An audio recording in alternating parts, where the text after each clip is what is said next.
Coming up on Final Whistle, Holly Davidson holds her nerve on an historic day. Fail to prepare and prepare to fail. There always has to be preparation. I'm willing to sacrifice anything for it. And jeopardy for Cat Roche in Italy. Here was my shot, and it away. Crouch mindset. Have we got an angle that we'd like to see something? Did I just put a nail in the coffin for Colombia?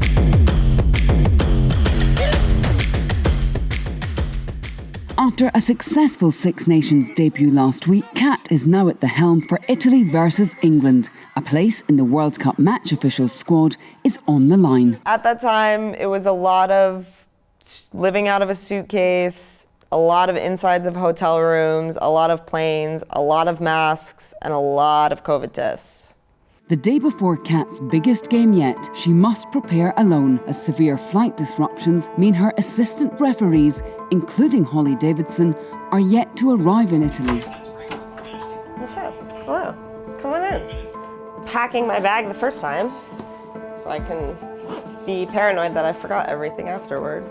With World Cup selection now just weeks away, tomorrow's fixture is Cat's final chance to shine. If this is my last game, I want it to be on my own terms, and I don't want to be distracted by other things. You almost forget that if I don't succeed right now, there will never be a down the road. Obviously, I love what I do, and I'm willing to sacrifice anything for it, which is a little bit of insanity on my part, but you only have one life, so better make it worth living.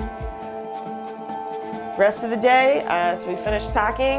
I'm gonna go out, I'm gonna have my captain's run, which is me just running by myself to burn off some energy, and then go to bed nice and early and get ready for the game day tomorrow.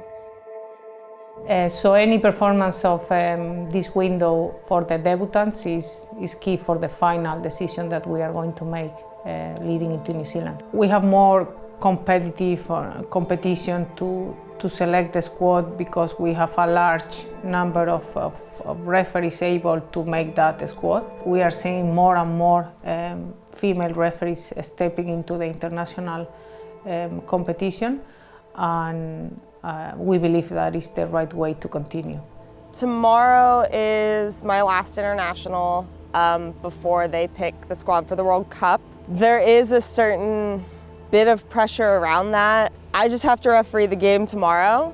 Like, it's my last game ever. There's no point thinking about the future if I don't enjoy the game tomorrow. So I'm gonna go out, ref it like it was my last game ever, it was my final match, and then if I get another match after that, or, appointment to the World Cup, all the better.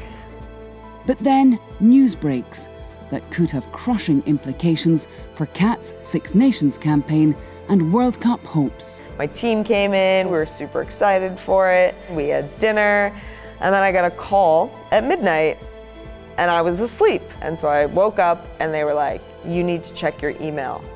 And it was the results from the COVID test that I had taken in order to fly home. Because in the US, you needed a negative COVID test to get back into the States. Did not test for the match, no symptoms, positive COVID test.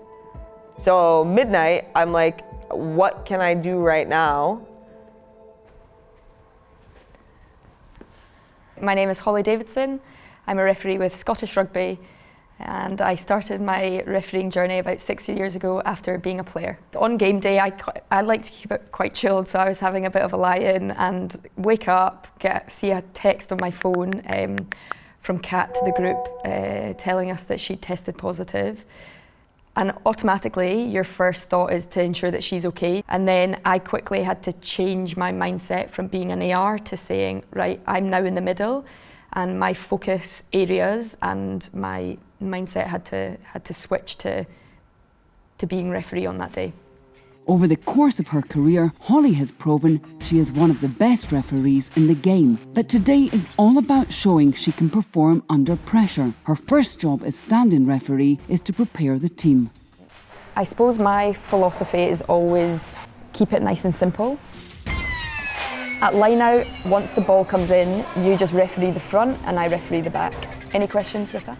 If we get foul play from Eric, we all go together as a team of three. Me and the closest AR will look at the incident itself. Ideally, we get them on the field and we are strong, and we put a flag and say deliberate knock-on. Fail to prepare and prepare to fail. There always has to be preparation, both physically, mentally, and in game prep. And for me, that then sets you up for success on the pitch. You feel comfortable, you feel in a good place physically, which means you're probably going to be able to facilitate that game for 80 minutes to have really high standard. So for me, it's finding the good balance between preparing and over preparation, where you might end up going in with preconceived ideas.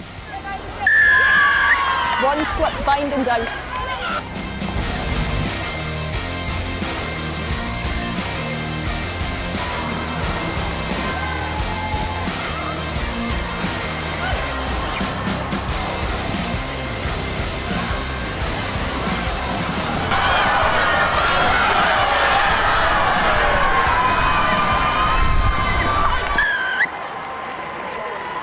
A comprehensive victory for England, but regardless of scoreline, top professionals demand high standards from themselves. If you want to get to the top of the game, you have to review harshly and be honest. So look at the game and see what comes out of it. For many referees, their Six Nations has just begun. But for Kat, she must now sit and hope for good news on selection for the World Cup squad. The hotel is right next to the field, so my window was open and I could hear the cheers from the stadium. Not that I don't get to ref this match. You know, I'm going home. The selections for the World Cup are being done after Six Nations, and here was my shot, and COVID took it away. I've been pilfering the changing rooms. It's some little supplies for Kat while she's isolating. The World Cup, obviously, it's on the horizon, but I think if you are just driven by, big competitions, then you lose the enjoyment and excitement of the games that are here in front of you and the team that you get to spend that time with. So, yes, it's on the horizon, but it's not a sole focus.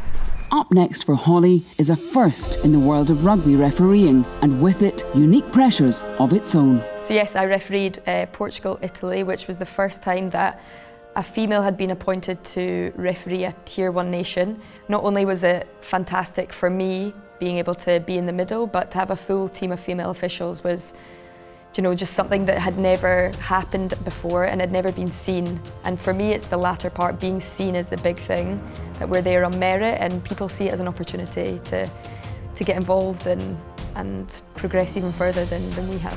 The stakes have never been higher for Holly and her team. With the world watching, they understand just how much this will mean to women's rugby across the globe. The game was much harder than I'd anticipated. It was such a close game for the entire 80 minutes that it meant I had to be mentally switched on for the whole time. I believe that a try would probably have been scored, so yellow card, penalty try. After giving a penalty try to Portugal in the first half, at the end of the second, the game is on a knife edge. With the scores tied, what bigger moment for Holly to face than a huge, game-changing decision?